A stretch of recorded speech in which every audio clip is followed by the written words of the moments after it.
Hi everyone, I hope you are doing well. Today we will talk about how to fix or how to solve the problem of Flipboard. You will go to settings as you see and you will click here on settings, then you will click on apps, default apps, app settings. Here. Then you will search about Flipboard application. Then in this page of app info, you will click on first stop and you will click OK. Here you will enter to the window of storage.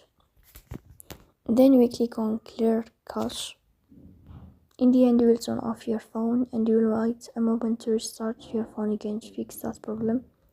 So please don't forget to support us by like and subscribe.